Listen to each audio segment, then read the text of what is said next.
2:16-20 Bhāṣya. तथा सतः च आत्मनः अभावः अविद्यमानता न विद्यते सर्वत्र अव्यभिचाराद् इति अवोचाम. Translation. Similarly, we have stated already that the self, which is always there, does not change according to the context, and therefore it does not ever have a state of non-existence. 2:16-21 Explanation. Having established the unreality of the phenomenal plane, the Acharya proceeds to go back to the reality of existence or Sat, which is nothing other than Atma or the Self. We have had a peep into this in 210L2. One description of Sat is that which remains independent of the past, present, and future. Nothing can change it. It is immutable. Non-existence can never be attributed to it. Sat is always Sat. 2:16-22. It is this idea that is proclaimed in the great statement Brahmasatyam, jaganmithya. Brahman is real and the world is unreal. Brahman is the real truth, the substratum and the basic principle underlying everything. World is a phenomenon or an empirical experience.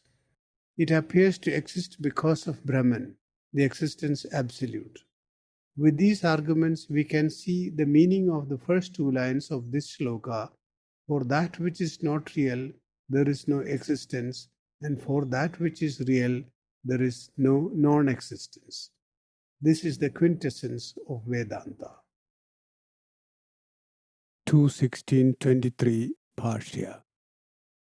एवम् आत्मानात्मनोः सदसतोः उभयोः अपि दृष्टः उपलब्धः अन्तः निर्णयः सत् सद् एव असद् असद् एव इति तु अनयोः यथोक्तयोः तत्त्वदर्शिभिः. Translation. Thus has been expounded the principle of Atma, the real, and anatma, the unreal. The seers of truth have established the meaning of the two as the real is real and the unreal is unreal. 2:16-24 Explanation. This statement, which looks too simplistic, is the great conclusion arrived at by the philosophers after applying relentless logic.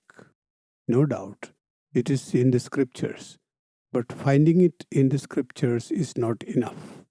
It has to be tested with logic and confirmed by experience. Footnote here.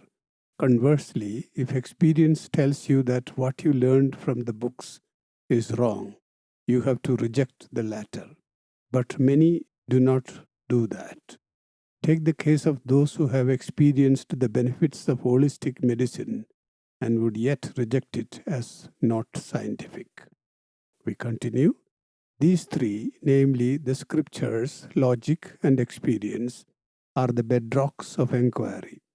There is no place for blind faith here. The scriptures themselves lay this down. What is heard has to be ruminated over and contemplated on.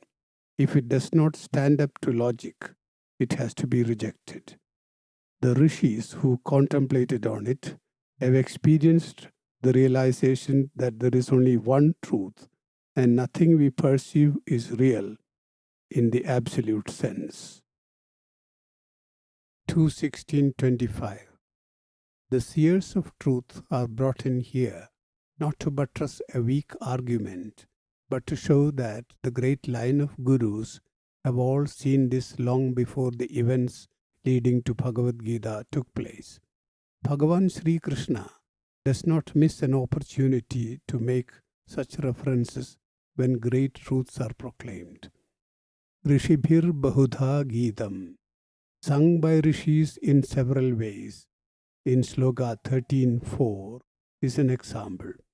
It's interesting that even the Upanishads, which according to tradition predate Gita by thousands of years, refer to gurus of bygone times. Kenopanishad, for example, states in 1.3, Iti Shushruma Purvesham. We have heard thus the words of ancestors. How far back the tradition of gurus goes is anybody's guess. A footnote here. We have seen in 374 of Volume 1 that the traditional calendar for the present yuga starts with the death of Krishna in 3102 BC. Digging for archaeological artifacts may not take us to the ages beyond that. The Vedas speak of many stellar configurations. Though some have attempted the dating of Vedas with astronomical evidence, a conclusive finding does not appear to have emerged.